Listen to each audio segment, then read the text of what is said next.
어제는 궁광의 주인, 오는 쫓겨난 척. 왕이 죽자 그녀들의 새 생도 끝났습니다. 내 아들이 이 나라의 왕이 되었는데 왜 나는 어미라 불리지 못하고 숨어야만 합니까? 다시는 나갈 수 없는 화려한 감옥, 자수궁. 그녀들은 결국 비단 대신 염주를 줬었습니다. 1762년 겨울의 궁궐은 유난히 시립니다. 대전 앞마당을 가득 채운 곡소리, 왕의 승하를 알리는 하얀 소복의 물결 속에 누구보다 깊은 한숨을 내뱉는 여인들이 있습니다. 어제까지만 해도 왕의 총애를 받으며 궁궐의 실질적인 주인이었던 그녀들. 하지만 왕의 심장이 멈추는 순간 그녀들의 시계도 함께 멈춰버립니다. 이제 우리는 어디로 가야 합니까?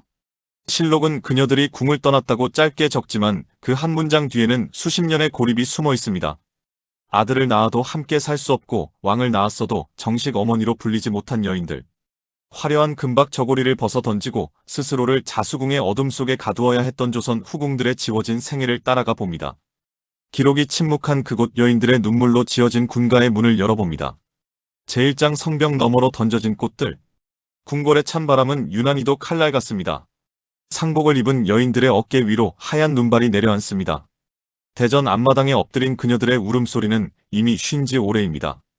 1762년의 겨울은 그렇게 한 시대의 종말을 고하고 있었습니다. 사흘 전까지 이 나라는 한 남자의 것이었습니다. 그리고 이곳의 여인들 또한 오직 그 한 사람만을 위해 존재했습니다. 왕이 살아있을 때 그녀들은 세상에서 가장 높은 담장 안의 주인이었습니다. 손끝 하나 까닥하지 않아도 산의 진미가 상 위에 올랐습니다. 비단 옷자락이 바닥을 쓸 때마다 궁녀들은 고개를 숙였습니다. 하지만 왕의 숨이 멎는 순간 그 모든 영광은 신기루처럼 사라집니다. 이제 그녀들에게 남은 것은 미망인이라는 서글픈 이름뿐입니다. 조선의 법도는 차갑고 명확했습니다. 왕비는 대비가 되어 궁궐의 가장 깊은 곳을 지키지만 후궁은 다릅니다. 그녀들은 왕의 정식 아내가 아닌 첩의 신분이었습니다. 주인이 사라진 방에 첩이 머물 이유는 어디에도 없었습니다. 실록은 건조하게 기록합니다. 왕이 승하하면 후궁들은 사가로 나가야 한다고 말입니다. 하지만 그 문장 뒤에 숨겨진 진실은 참혹합니다. 그녀들은 단순히 집으로 돌아가는 것이 아닙니다. 궁궐이라는 화려한 무대에서 영원히 퇴장당하는 것입니다. 짐을 꾸리는 손길이 떨립니다. 왕에게 하사받았던 장신구와 비단들을 챙겨보지만 그것이 무슨 소용일까요? 성문 밖으로 나가는 순간 그것들은 그저 빛바랜 추억의 조각일 뿐입니다. 가장 잔인한 것은 자식과의 이별이었습니다. 조선 전기부터 내려온 법도에 따르면 후궁은 친자식과 함께 살 수 없었습니다. 아들이 대군이나 군의 칭호를 받고 궁 밖에 장성한 저택을 가지고 있어도 마찬가지였습니다. 어머니는 아들의 집으로 갈 수 없었습니다. 어찌 내 배 아파 낳은 자식을 두고 가야 한단 말이냐? 여인들의 가슴 치는 소리가 궁궐 담장을 넘지 못하고 흩어집니다. 아들은 왕실의 일원으로서 엄격한 통제를 받아야 했고 후궁인 어머니는 그 통제 밖의 존재였기 때문입니다. 효를 강조하는 유교 국가에서 이보다 더한 모순이 어디 있을까요? 아들은 어머니를 그리워하며 궁궐을 바라보고 어머니는 아들의 안위를 걱정하며 성벽 밖의 어둠 속으로 걸음을 옮깁니다. 그녀들이 도착한 곳은 군가라 불리는 기묘한 공간이었습니다. 국가에서 마련한 공동주택이라는 허울 좋은 이름이 붙었지만 실상은 거대한 격리시설이었습니다. 자수궁과 인수궁. 이름에 궁자가 붙었다고 해서 화려한 생활을 상상해서는 안 됩니다. 그곳은 한때의 영화를 뒤로하고 늙어가는 여인들이 모인 고독의 수용소였습니다. 태종시대부터 세종과 선조에 이르기까지 수많은 후궁이 이곳에서 생의 마지막을 기다렸습니다.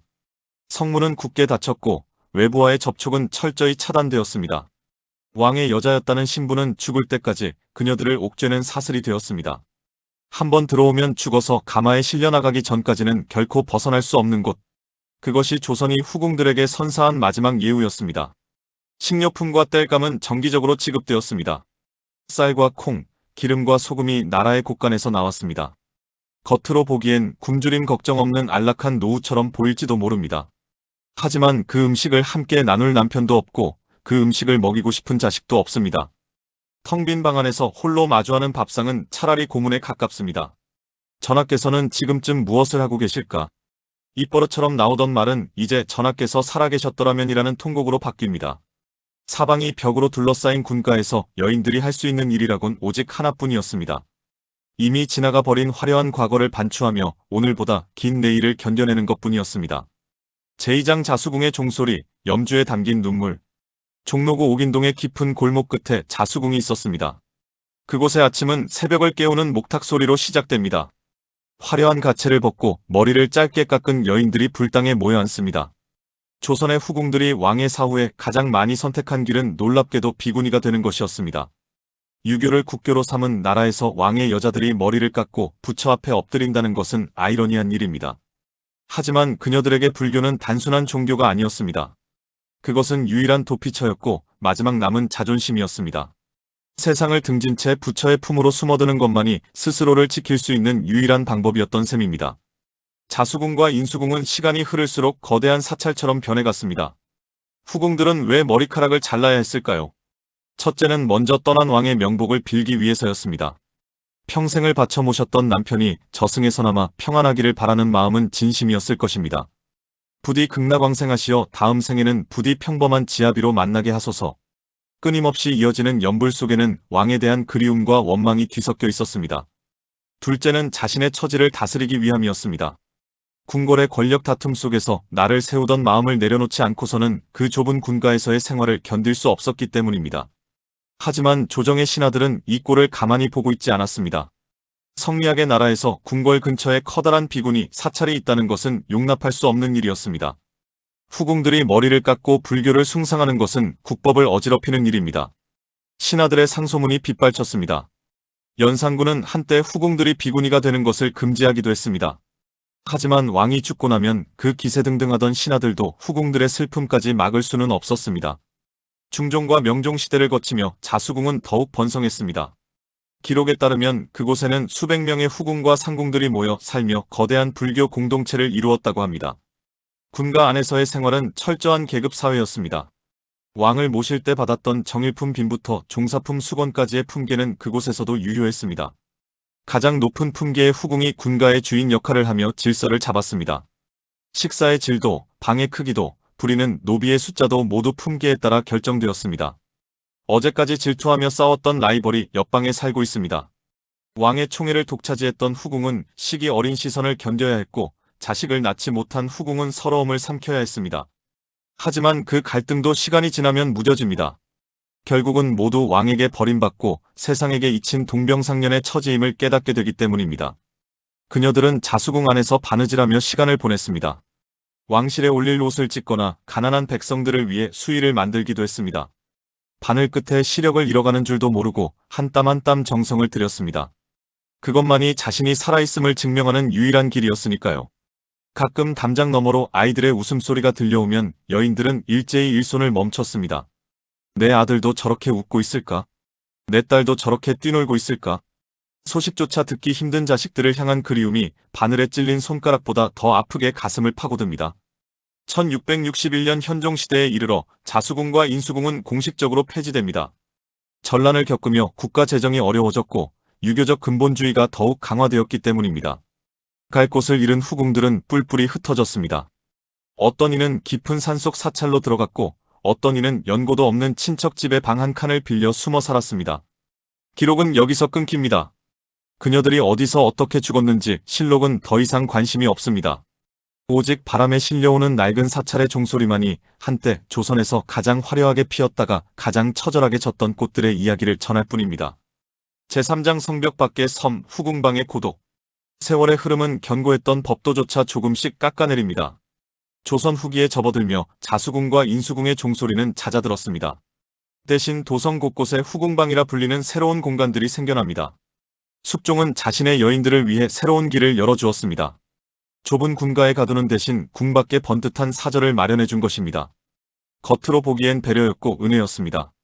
하지만 그곳 역시 성벽이 없을 뿐 세상으로부터 격리된 섬이기는 마찬가지였습니다. 숙종실록은 후궁들이 거처 할 집을 넉넉히 마련하여 부족함이 없게 하라는 왕의 명을 기록하고 있습니다. 이 짧은 기록 뒤에는 화려했던 궁중 생활의 연장선이 아닌 적막한 여생의 시작이 놓여 있었습니다. 후궁방에서의 하루는 지독할 정도로 고요했습니다. 대문 밖으로는 시전 상인들의 외침과 아이들의 웃음소리가 들려옵니다. 하지만 그 문턱을 넘는 것은 허락되지 않았습니다. 그녀들은 여전히 왕의 여자였기 때문입니다. 나라에서 보내주는 쌀과 옷감으로 생활을 이어가며 그녀들은 자신들만의 작은 궁궐을 지었습니다. 방 안에는 왕이 하사했던 놀이개와 서책들이 가지런히 놓여 있습니다. 그것들을 어루만지며 여인들은 다시금 그 시절의 공기를 떠올립니다. 오늘은 전하께서 좋아하시던 달이 떴구나. 혼잣말은 허공을 맴돌다 차가운 바닥으로 내려앉습니다. 기록에 따르면 숙종 이후에 후궁들은 비교적 자유롭게 궁녀들을 거느릴 수 있었습니다. 자신을 모시던 상궁들이 함께 출궁하여 그 곁을 지켰습니다. 하지만 그 상궁들조차 후궁에게는 과거를 상기시키는 거울일 뿐이었습니다. 마마, 예전 경종 대왕께서 계실 때는 어떠했사옵니까? 상궁의 무심한 질문에 후궁은 쓰라린 미소를 지어 보입니다. 한때 정사를 논하고 권력을 휘둘렀던 그 손가락으로 이제는 낡은 버선을 꿰매고 있습니다.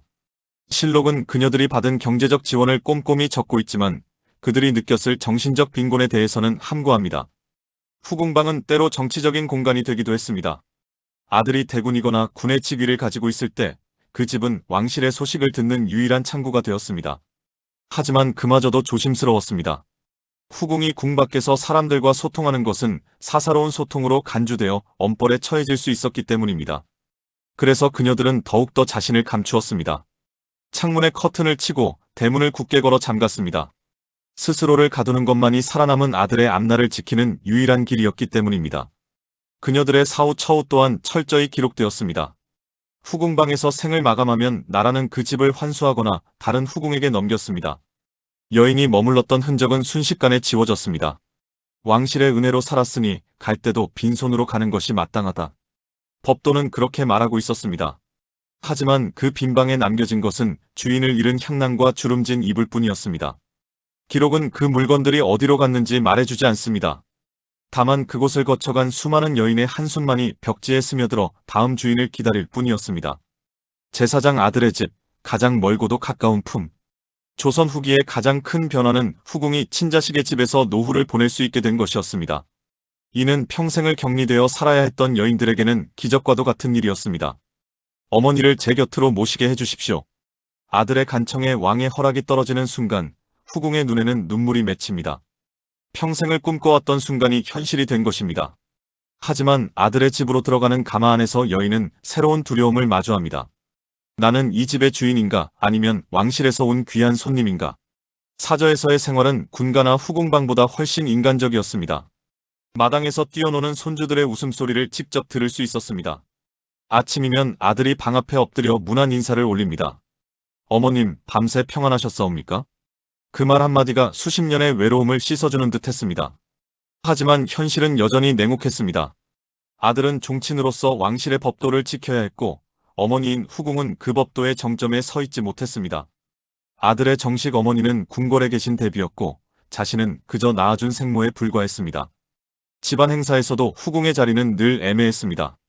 손주의 돌잔치가 열려도 그녀는 병풍 뒤에 앉아야 했습니다. 외부 손님들이 찾아오면 왕실의 위엄을 지키기 위해 몸을 숨겨야 했습니다. 후궁은 사가에 머물러도 그 신분이 변하지 않으니 외인과의 접촉을 금하라. 경국대전과 속대전에 명시된 이 구절은 사저에서도 유효했습니다. 아들의 집은 그녀에게 따뜻한 품이었지만 동시에 가장 화려한 감옥이기도 했습니다. 아들을 사랑할수록 그녀는 더 깊이 숨죽여야 했습니다. 이 시기 기록은 후궁들의 사저 생활을 봉양이라는 단어로 포장합니다. 하지만 그 봉양의 실제 모습은 어떠했을까요? 아들의 며느리, 즉 왕실의 자부와 갈등을 빚는 경우도 허다했습니다. 며느리 입장에서는 시어머니가 왕실의 후궁이니 함부로 대할 수 없었고 후궁 입장에서는 아들의 아내가 낯설기만 했습니다.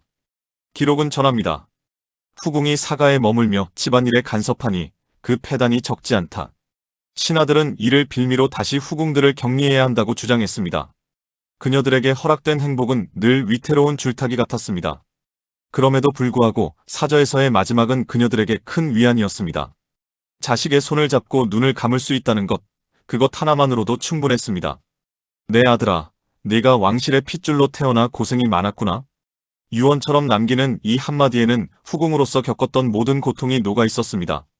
죽어서 칠궁의 위패로 남기보다 아들의 기억 속에 평범한 어머니로 남고 싶었던 소망. 기록은 그 소망을 담지 못하지만 우리가 오늘날 마주하는 후궁들의 묘소 근처에는 늘 자식들의 정성 어린 성물들이 남아 그 진심을 대변하고 있습니다. 제호장 금지된 그림자, 수절의 무게.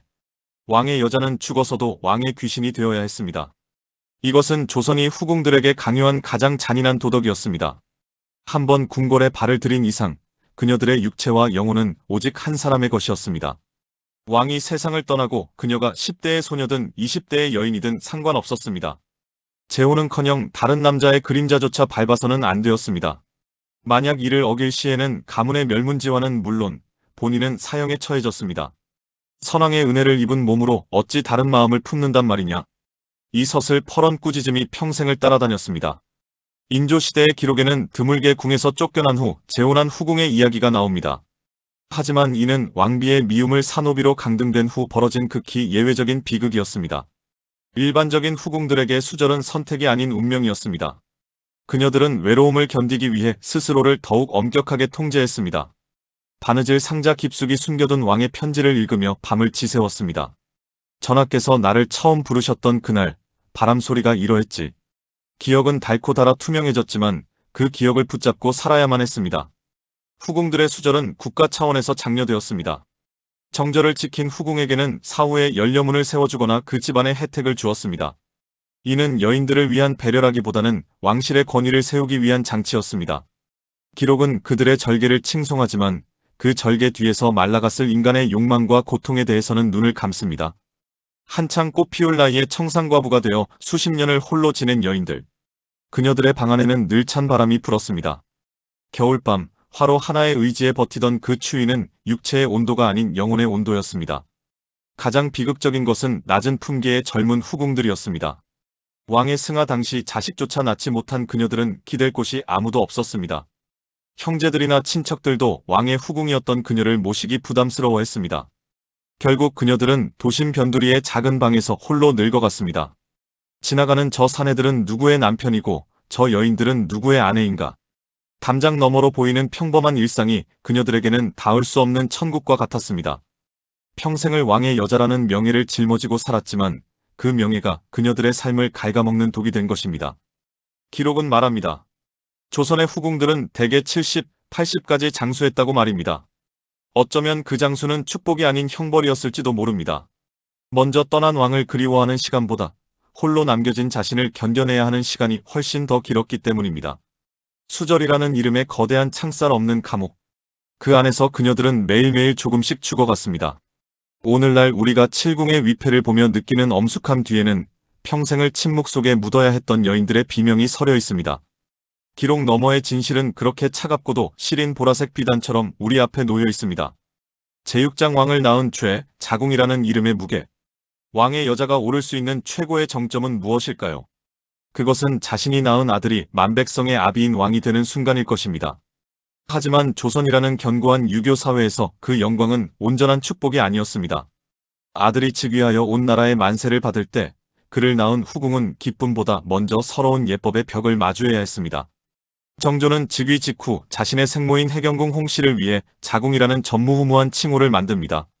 실록은 전하께서 생모를 예우하려 하시나 법도에 어긋남이 없도록 고심하시어 자궁이라 칭하셨다고 기록합니다. 자궁. 그것은 왕비도 아니요 왕대비도 아닌 오직 조선에만 존재했던 기묘하고도 슬픈 지위의 시작이었습니다. 자궁이라는 이름은 화려한 비단으로 감싼 창살 없는 감옥이었습니다. 아들이 왕이 되었음에도 그녀는 대비라 불리지 못했습니다. 조선의 법도에서 대비의 자리는 오직 선왕의 정식 부인이었던 왕비에게만 허락되었기 때문입니다. 해경궁 홍씨는 사도세자의 부인이었으나 남편이 왕위에 오르지 못하고 죽었기에 아들이 왕이 되어도 그녀는 법적인 어머니가 될 수 없었습니다. 정조는 효장세자의 양자로 들어가 왕위를 이었기에 해경궁은 아들에게 어머니라 불리면서도 공식적으로는 숙모의 위치에 머물러야 했습니다. 이 기괴한 비극을 실록은 효심이라는 단어로 덮으려 하지만 여인의 가슴에 새겨진 멍자국은 지워지지 않았습니다. 궁궐 내의 서열은 더욱 잔인했습니다. 자궁은 왕의 생모였으나 며느리인 현직 왕비보다 서열이 낮았습니다. 연회장에 나갈 때도 며느리가 상석에 앉고 생모인 자궁은 그 옆에 비켜 앉아야 했습니다. 내가 낳은 아들이 주인인 나라에서 나는 누구보다 높은 곳에 있어야 마땅하지 않은가.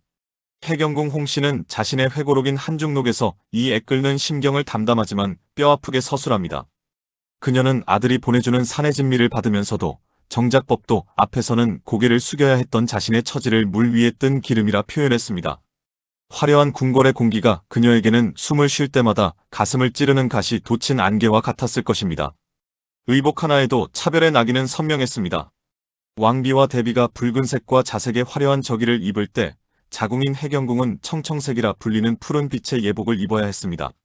문양의 숫자도 달랐고 머리에 얹는 비녀의 끈 모양까지도 법도는 엄격하게 제한했습니다. 이 옷은 왕의 어머니가 입는 옷인가, 아니면 왕실의 손님이 입는 옷인가. 거울 앞에 선 여인의 눈동자에는 만감이 교차합니다. 아들의 효심이 지극하여 별도의 처소인 자경전을 지어주었으나 그 화려한 전각조차 그녀에게는 왕비가 되지 못한 후궁의 한을 달래주는 위령전과 다름없었습니다. 기록은 정조가 어머니를 위해 올린 수많은 잔치와 선물들을 찬양합니다. 화성행궁에서 열린 환갑잔치는 조선 역사상 가장 성대한 잔치로 기록되어 있습니다. 하지만 그 축제 속에서도 해경궁은 죽은 남편 사도세자를 떠올리며 눈물지었습니다. 아들이 왕이 되어 누리는 이 모든 영화가 남편의 죽음을 제물로 삼아 얻어진 것임을 그녀는 누구보다 잘 알고 있었기 때문입니다. 자궁이라는 이름 뒤에 숨겨진 것은 권력이 아니라 아들을 왕으로 만든 여인의 고독한 희생과 제도라는 이름의 폭력이었습니다. 그녀는 조선에서 가장 높은 여인이었으나 동시에 가장 외로운 어머니로 남았습니다. 제7장 해경궁의 겨울, 한중록에 새긴 핏빛 눈물. 1762년에 그 지독했던 겨울을 해경궁 홍씨는 평생 가슴에 품고 살았습니다. 남편 사도세자가 뒤주에 갇혀 굶어 죽어갈 때 그녀는 궁궐 한 구석에서 어린 아들을 껴안고 숨죽여 울었습니다. 전하, 제발 이 아이만은 살려주십시오. 영조를 향해 올렸던 그 간절한 기도가 통한 것일까요? 아들 정조는 살아남아 왕이 되었습니다. 하지만 왕이 된 아들은 아버지의 죽음을 묻어두지 않았습니다. 해경궁은 아들의 효심이 반가우면서도 두려웠습니다. 아들이 아버지를 복권하려 할수록 친정 식구들이 멸문을 당하는 비극을 지켜봐야 했기 때문입니다. 한중록은 그 피냄새 나는 세월을 견뎌낸 여인의 처절한 생존 기록입니다. 정조가 즉위하던 날 해경궁은 기쁨보다 슬픔을 먼저 느꼈다고 적었습니다. 아들이 왕위에 오르는 순간 자신은 영원히 남편의 곁을 떠나 왕실의 어른으로 팍제되어야 했기 때문입니다. 아버지를 살려달라 울부짖던 어린 새손이 이제 만백성의 주인이 되었으니 남편의 영혼은 이제야 편히 잠드실까? 그녀는 매일 밤 남편의 사당을 바라보며 자문했습니다. 아들은 어머니를 위해 화려한 궁궐을 지어 바쳤지만 해경궁의 마음은 여전히 사도세자가 죽어갔던 창경궁 휘령전의 그 차가운 바닥에 머물러 있었습니다. 실록은 그녀의 인자함을 칭송하지만 한중록 속에 그녀는 스스로를 죄인의 아내이자 임금의 어머니라 부르며 끊임없이 자책했습니다. 해경궁 홍씨의 노년은 아들과의 무언의 약속으로 지탱되었습니다. 정조는 어머니의 한을 풀어주기 위해 수원을 새로운 신도시로 만들고 사도세자의 묘를 명당으로 옮겼습니다. 행차 때마다 어머니의 가마 곁을 지키며 아들은 속삭였습니다. 어머니, 이제 울지 마십시오. 제가 다 갚아드리겠습니다. 하지만 어머니의 마음은 아들의 효도만으로는 채워지지 않는 구멍이 있었습니다. 왕실의 법도는 그녀에게 왕비의 칭호를 허락하지 않았고 죽어서 남편과 함께 묻히는 소박한 꿈조차 가로막았습니다. 살아서는 왕의 아내로 인정받지 못하더니 죽어서도 그 곁에 눕지 못하는구나. 그녀의 탄식은 한중록의 마지막 장을 적시는 눈물이 되었습니다. 정조가 갑작스럽게 세상을 떠났을 때 해경궁은 다시 한번 무너졌습니다. 자신을 지켜주던 유일한 방패이자 평생의 보람이었던 아들을 먼저 보낸 어미의 심정은 그 무엇으로도 설명할 수 없었습니다. 이제 그녀는 손자 순조가 즉위한 궁궐에서 가장 늙은 어른이 되었습니다. 사람들은 그녀를 극진히 모셨으나 그녀에게는 이제 돌아갈 집도 기다려줄 남편도 기대어 쉴 아들도 없었습니다. 실록은 그녀가 81세의 천수를 누렸다고 기록합니다. 하지만 그 긴 세월은 그녀에게 영광의 시간이 아니라 사랑하는 이들이 하나둘 사라져가는 것을 지켜봐야 했던 가혹한 형벌의 시간이었습니다. 해경궁 홍씨가 세상을 떠나던 날 궁궐에는 다시 1762년과 같은 찬바람이 불었습니다. 그녀는 마지막 순간까지도 남편의 이름을 불렀다고 전해집니다. 그녀가 입었던 천청색 예복은 이제 주인을 잃고 박물관의 유리창 너머에 박제되었습니다. 하지만 우리는 한중록의 문장 사이에서 여전히 그녀의 순결을 느낍니다. 기록은 나를 자궁이라 부르나 나는 그저 내 지아비의 아내이고 싶었다. 법도가 지우려 했던 인간의 진심은 그렇게 수백 년의 시간을 넘어 우리에게 도달합니다. 왕의 생모라는 화려한 굴레를 벗어던지고 그녀는 이제야 남편과 아들이 기다리는 그곳에서 평범한 여인으로 웃고 있을지 모릅니다. 제8장 칠궁의 위패, 영원히 돌아오지 못한 이름들. 서울 종로구, 청와대 서쪽 담장을 따라 걷다 보면 칠궁이라는 신비로운 사당을 만나게 됩니다. 이곳은 조선의 역대 왕을 낳았으나 왕비가 되지 못한 7 후궁의 위패를 모신 곳입니다. 숙빈 최씨, 영빈 이씨, 수빈 박씨. 한때 역사를 뒤흔들었던 이름들이 이곳에 나란히 누워 있습니다. 사람들은 이곳을 왕실의 성소라 부르지만 역사의 눈으로 보면 이곳은 조선의 적서 차별이 낳은 가장 장엄하고도 서글픈 기념비입니다. 아들이 왕이 되었음에도 종묘에 들어가지 못한 어머니들. 그녀들은 죽어서도 정식 부인들의 그늘 아래 모여 살아야 했습니다. 칠궁의 가장 깊은 곳에는 순조의 생모인 수빈 박씨의 위패가 있습니다. 그녀는 해경궁 홍씨와 더불어 자궁의 예우를 받았던 여인이었습니다. 정조의 후궁으로 들어와 가문의 명예를 높이고 아들을 왕위에 올렸으나 그녀 역시 죽어서 갈 곳은 종묘가 아닌 이곳 칠궁이었습니다. 내 아들이 종묘에서 조상들과 함께 제사를 받을 때 나는 왜 이 담장 밖에서 따로 제사를 받아야 하는가? 위패 속에 갇힌 여인들의 영혼이 묻는 듯합니다. 실록은 칠궁의 제례를 왕실의 효를 다하는 지극한 정성이라 묘사하지만 그것은 살아남은 왕들이 자신의 뿌리를 긍정하기 위해 만든 최소한의 타협점이었습니다. 수빈 박씨는 83세라는 조선 후궁 중 최고의 장수를 누렸습니다. 그녀는 아들 순조의 치세를 지켜보며 후궁으로서 가질 수 있는 모든 부귀영화를 누렸습니다. 하지만 그녀는 늘 검소했습니다. 스스로를 낮추고 또 낮추었습니다. 그것이 후궁으로서 그리고 왕의 생모로서 살아남는 유일한 지혜임을 알았기 때문입니다. 그녀는 죽기 전 내가 죽거든 내 무덤에 사치스러운 성물을 세우지 말라는 유언을 남겼습니다. 자신의 존재가 아들의 통치에 걸림돌이 되지 않기를 바라는 절절한 모성이었습니다. 기록은 그녀를 현숙한 여인의 표상이라 칭송하지만 그 현숙함은 차별받는 신분을 극복하기 위해 스스로를 깎아낸 인고의 산물이었습니다. 칠궁에 모셔진 다른 여인들의 삶도 다르지 않습니다. 영조의 생모 숙빈 최씨는 무수리 출신으로 왕을 낳았으나 평생 낮은 출신 성분 때문에 괴로워했습니다.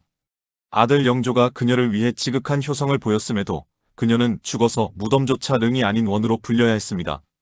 육상궁이라 불리는 그녀의 사당은 칠궁의 모태가 되었습니다. 아들이 왕관을 썼어도 어머니는 평생 죄인처럼 살아야 했던 시대. 칠궁의 담장은 그 잔인한 서열을 상징합니다. 위패 앞에 놓인 정성 어린 재물들도 그 옛날 여인들이 느꼈을 소외감과 박탈감을 온전히 씻어주지는 못했을 것입니다. 이제 우리는 칠궁의 정적 속에서 조선의 여인들이 남긴 마지막 유산을 봅니다. 그녀들은 비록 종묘라는 정식 역사의 전당에는 입성하지 못했으나 자신만의 공간에서 당당히 역사의 한 페이지를 지키고 있습니다. 법도는 그녀들을 첩이라 불렀으나 역사는 그녀들을 위대한 어머니로 기억합니다. 칠궁의 붉은 기둥 사이로 내려앉는 햇살은 한때 왕의 여자로 살다가 이름 없이 사라질 뻔했던 수많은 여인을 위로하는 하늘의 선물일지도 모릅니다. 기록 너머의 침묵은 여기서 끝납니다. 이제 우리는 그 침묵 속에서 들려오는 여인들의 진실한 목소리에 귀를 기울여야 합니다. 제구장 꽃이 지는 자리, 묘비조차 허락되지 않은 죽음. 죽음은 모든 것을 평등하게 만든다고 하지만 조선의 왕실에서 죽음은 오히려 가장 잔인한 차별의 시작이었습니다. 궁궐 밖 사저나 군가에서 생을 마감한 후궁들의 마지막 길은 쓸쓸하기 그지없었습니다. 왕이 죽으면 온 나라가 곡소리로 가득 차고 몇 달간 장례가 이어졌으나 후궁의 죽음은 담장 너머로 전해지는 작은 소문에 불과했습니다. 실록은 그녀들의 죽음을 암흑의 후궁이 졸하였다는 단 몇 글자로 가름합니다. 그 짧은 기록 뒤에는 평생을 왕의 여자로 살다가 끝내 이방인으로 떠나야 했던 여인의 차가운 마지막 숨결이 서려 있습니다. 장례의 절차부터 철저히 신분에 따라 갈렸습니다. 왕비의 장례는 국장이라 불리며 최고의 예우를 갖추었으나 후궁의 장례는 예장이라는 이름으로 간소하게 치러졌습니다. 국가에서 장례 비용의 일부를 보조하고 관을 짜는 나무를 내려주기는 했지만 그것은 왕의 여인이었다는 최소한의 증명일 뿐이었습니다. 아들이 없는 후궁의 경우 그 슬픔을 지킬 상주조차 마땅치 않아 먼 친척이나 양자가 그 자리를 대신했습니다. 한때 만인의 부러움을 사던 분이 어찌 이리 초라하게 가시는가. 장례를 지켜보던 노상궁의 탄식만이 상여 소리에 묻혀 허공을 맴돕니다. 무덤의 명칭에서도 조선의 법도는 냉혹했습니다. 왕과 왕비의 무덤은 릉이라 불렸고 왕을 낳은 후궁이나 세자의 무덤은 원이라 불렸습니다. 하지만 아들이 왕이 되지 못한 일반 후궁들의 무덤은 그저 평범한 백성들과 다름없는 묘에 불과했습니다. 그녀들은 죽어서도 왕의 곁에 눕지 못했습니다. 왕릉 주변의 작은 언덕이나 궁궐에서 멀리 떨어진 외진 산기슭이 그녀들의 영면지가 되었습니다. 비석에는 수건 혹은 소용이라는 살아생전의 품계가 새겨졌지만 세월이 흘러 비바람에 깎여나가면 누구의 무덤인지조차 알 수 없게 되었습니다. 재밌는 점은 후궁들의 무덤이 주로 도성 근처 경기도 일대에 집중되어 있다는 사실입니다. 이는 죽어서라도 왕이 계신 궁궐을 바라보라는 의미이기도 했지만 실상은 왕실에서 관리하기 편한 곳에 모아둔 것에 가까웠습니다. 그녀들은 살아서도 궁궐이라는 경계 안에서 살았고 죽어서도 도성밖 심리라는 보이지 않는 경계 안에 갇혔습니다. 전하, 죽어서는 부디 저를 찾아주소서. 무덤가에 핀 할미꽃 한 송이가 여인의 마지막 소원을 대변하는 듯합니다. 기록은 그녀들의 묘역을 관리하는 수호군이 몇 명이었는지는 적고 있지만 그 무덤 속 여인이 평생 품었을 그리움의 깊이는 적지 않았습니다. 장례를 치른 후 사당에 모시는 절차 또한 차별의 연속이었습니다. 왕을 낳은 후궁은 앞서 언급한 칠궁의 위패가 모셔져 대대손손 제사를 받았으나 그렇지 못한 여인들은 가족들이 세운 사당이나 절에서 제사를 받았습니다. 시간이 흘러가무니 몰락하거나 후손이 끊기면 그녀들의 제사상은 먼지만 쌓여갔습니다. 화려한 궁중 생활의 끝은 이토록 허망하고 적막했습니다. 하지만 우리는 그 잊혀진 무덤들 사이에서 조선이라는 나라가 여인들에게 강요했던 침묵의 무게를 읽어냅니다. 그녀들의 죽음은 단순히 생명이 다한 것이 아니라 역사라는 거대한 바다에 던져진 작은 돌멩이처럼 파동만을 남긴 채 깊이 가라앉은 사건이었습니다.